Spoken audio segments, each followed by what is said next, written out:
that in the Muslim world also we've started summits like this where ideas are exchanged, intellectual activities promoted.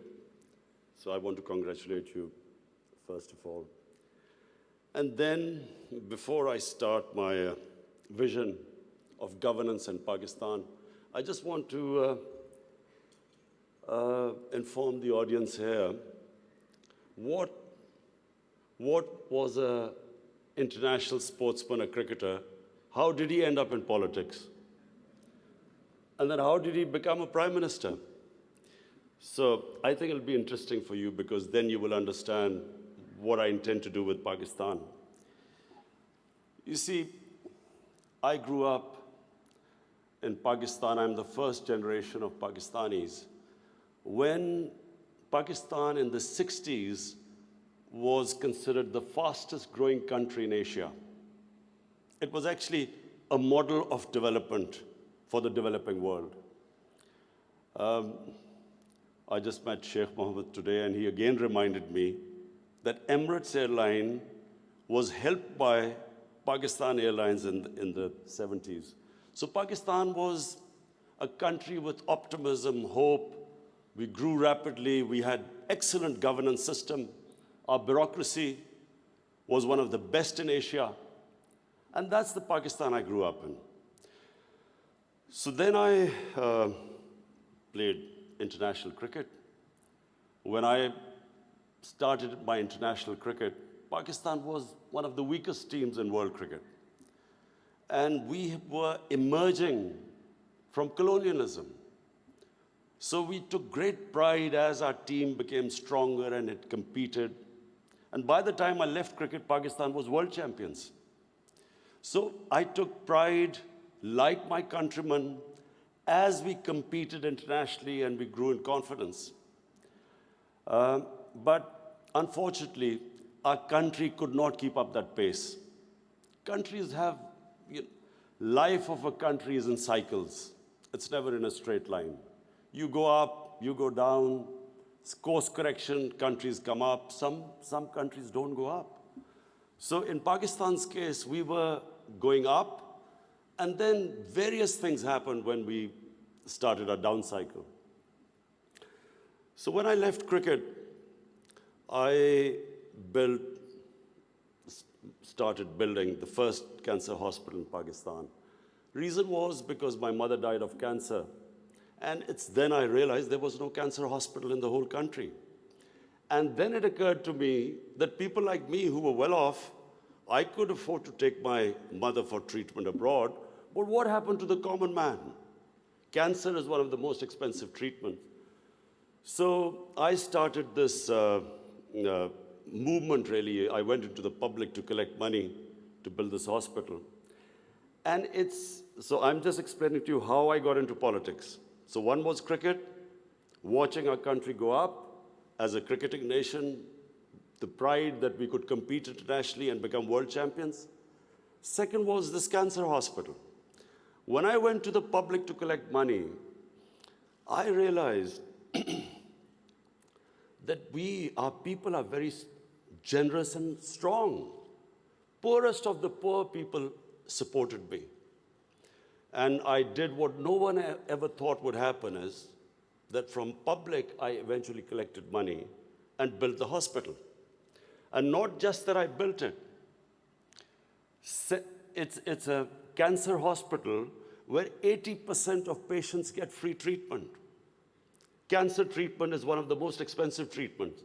So then first I built it, and then to run the hospital, I again went to the people.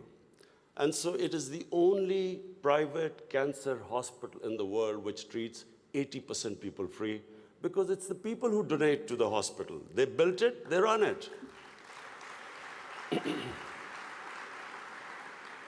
So I kept thinking, why is it that people are so generous to build a hospital and run it, but why don't they pay taxes?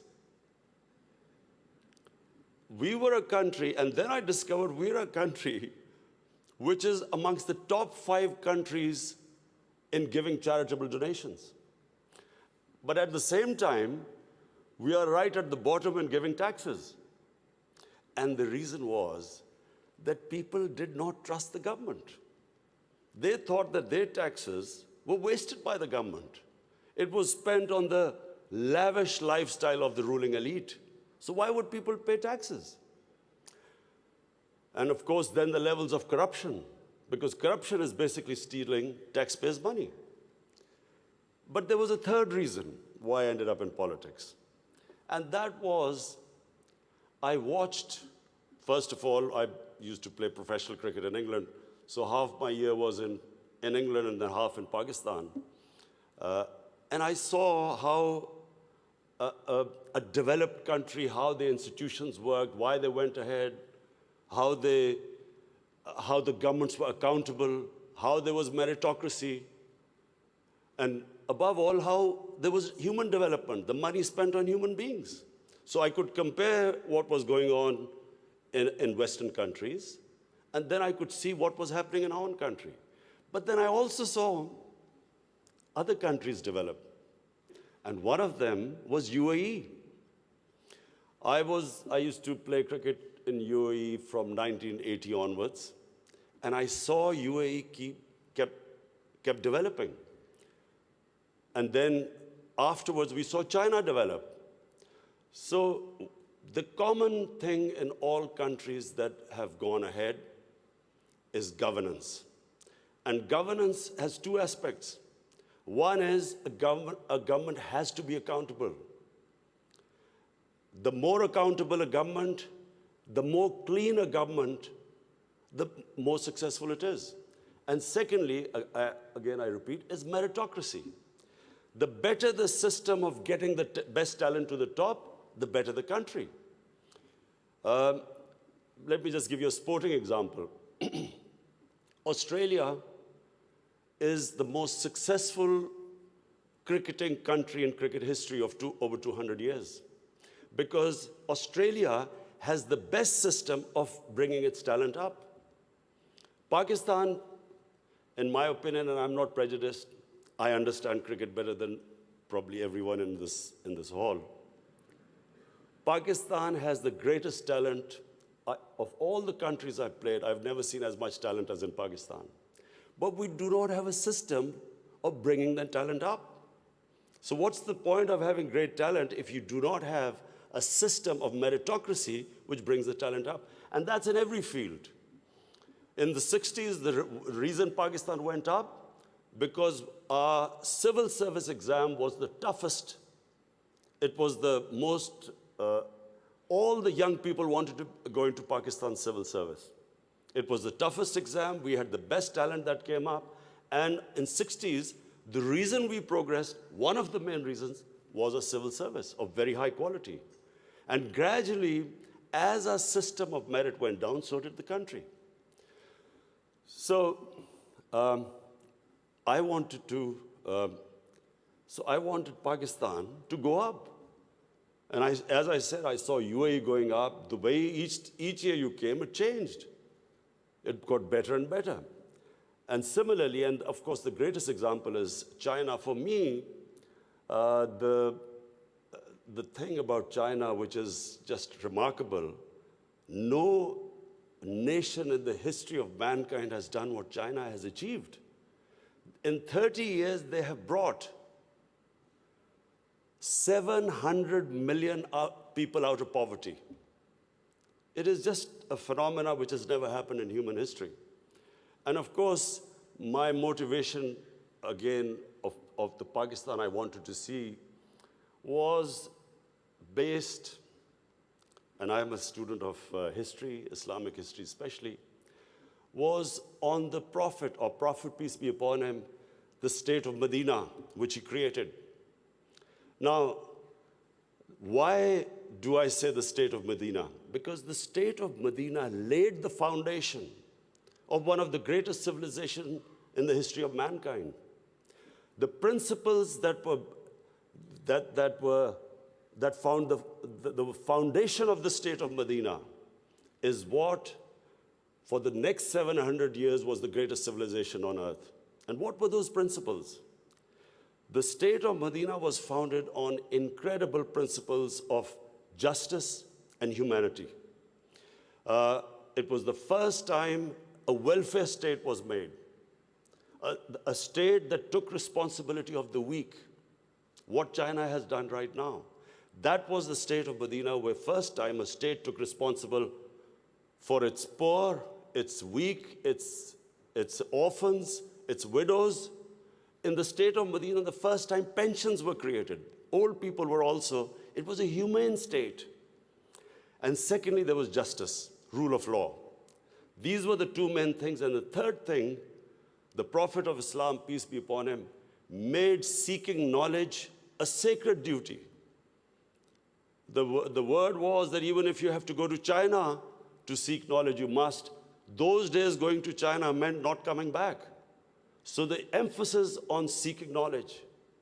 For the next 700 years, all top scientists were Muslims. And that was the state of Medina. It laid that foundation.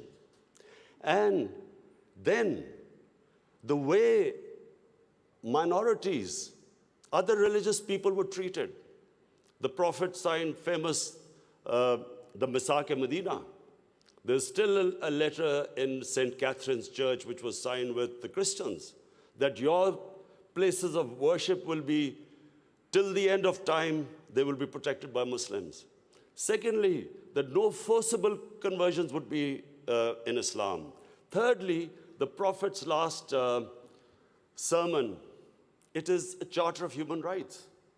It's about how human beings are equal. So it was a humane state created, rule of law, emphasis on education, that led to the growth of Muslim civilization.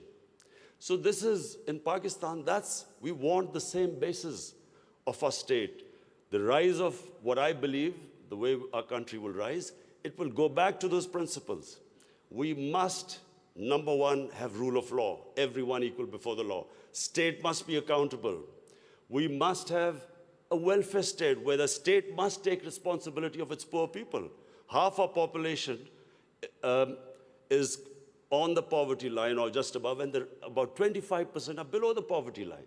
The state must take responsibility. All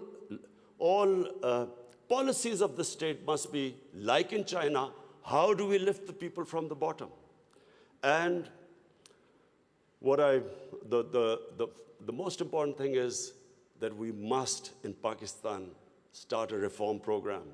Reforms are painful, but it is essential if we have to get out of our current problems. So, first of all, I joined politics in '96. From '96 to 2013, there was a very small party. Most of the time, it was one step up and 3 steps down. The first election I contested, we were wiped out.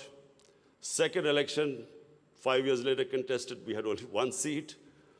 Third election, we boycotted, and most of the time people made fun of me, thought we would never make it, because I'm an outsider. I wasn't from the political class.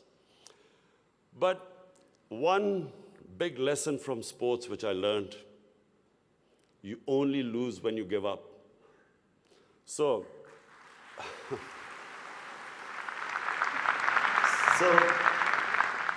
kept learning from my mistakes, kept getting up, falling, getting stronger. Eventually, we formed government in one of the 4 provinces in 2013, and it was the KP province, which was devastated by war on terror. It was on the border of Afghanistan, the tribal areas.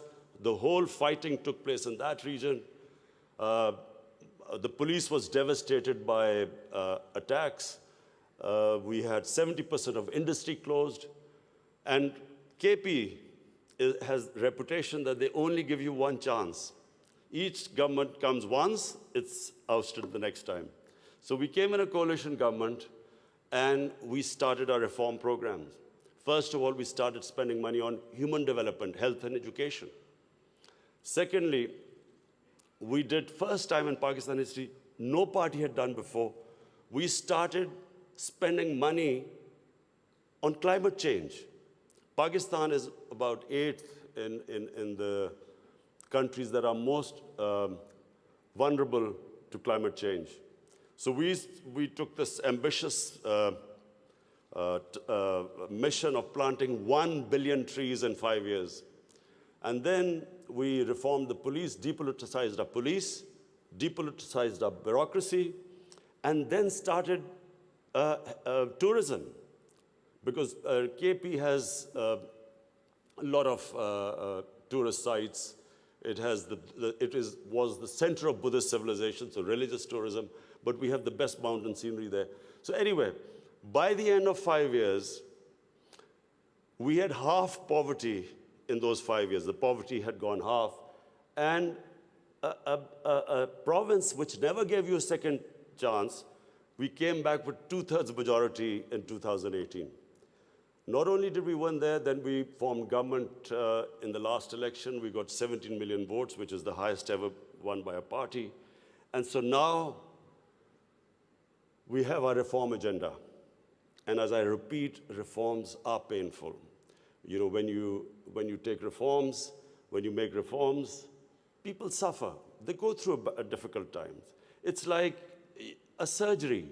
When you conduct surgery, for a while, the patient suffers, but then he improves. The worst thing that can happen to a society is that you keep postponing reforms because of the fear that you will have opposition, the vested interest will stand up, and you don't do reforms. So we've started on an ambitious reform program. That's number one. We are trying to change improve all our economic policies. We have trying to cut down our fiscal deficit. We are trying to improve exports, cut down our imports. We have unfortunately had to raise bills because we came up with, when we got into power, we had massive fiscal deficit and current account deficit. So we are doing that. But in my opinion, Pakistan now has a chance. Already we are seeing optimism. Investors are coming into our country. We feel that this is the time that Pakistan will take off. The most important thing, and while talking to Sheikh Mohammed last time, he told me something very interesting. He said that you must allow businesses to make money. Investors must make profits. And the reason is simple. If people don't come into business for charity, they come into business to make money. So if they can make money, more people come and invest. So this is what we've done. We have started working on ease of doing business, making it easier for people to do business, easier for the investors. We are changing our tax laws, which were very cumbersome. So we are conducting a series of reforms. And already, we're seeing the signs of the country improving. But most important, Pakistan has the best tourist potential. At the moment, we have hardly any tourism compared to other countries. But Malaysia, with just beach tourism and resorts, Malaysia has $22 billion it makes from tourism. Turkey, with beach and historical sites, beach tourism, Turkey has $42 billion from tourism. Now, Pakistan has probably one of the best mountain scenery anywhere in the world. Half the world's highest peaks are in Pakistan.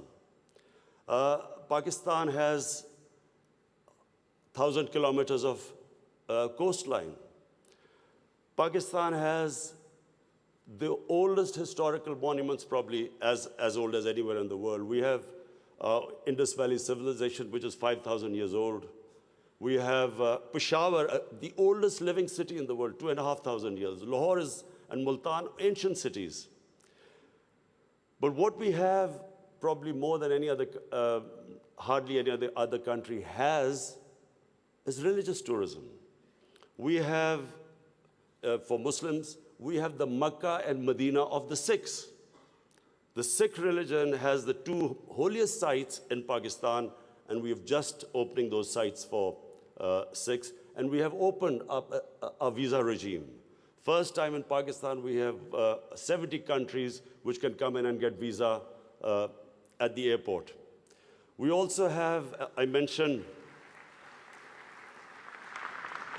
I mentioned Buddhist civilization, the Gandhara civilization, which was the cradle of Buddhist civilization, is in KP, north of Islamabad. Some of the ancient sites, the biggest sleeping Buddha, 40 feet, is in Haripur.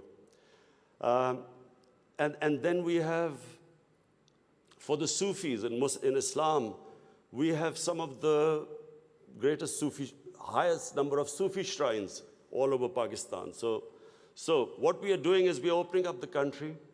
We are opening up for tourism, investors. And I would like to finish my talk by saying something else which Sheikh Mohammed said. Sheikh Mohammed said, apart from this great thing which has stuck in my mind, that a businessman must make money. You see, what happened in Pakistan was people were making money. Then came 70s and we had a socialist government. When the socialist government came in, everything went anti the big businesses. There was nationalized. And the mindset of our bureaucracy and our politicians was that somehow making money was a sin. So now we are reversing the whole thing.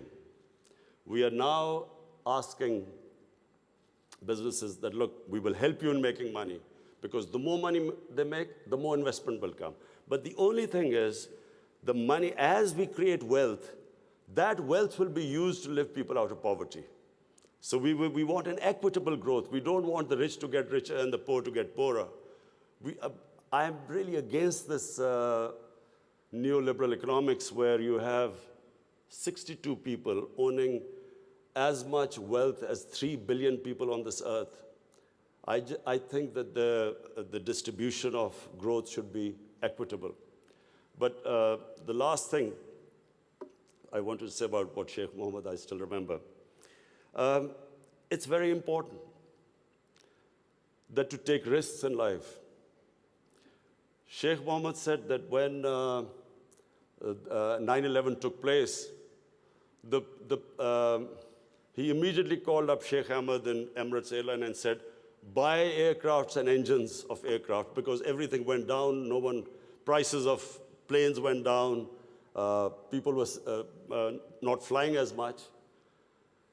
This is the key. In my opinion, this is the difference between very successful people and people who don't take risks. I have played 20 years of international cricket. I saw a lot of players with a lot of talent, but they never made it big because they were scared of losing. They would not take risks.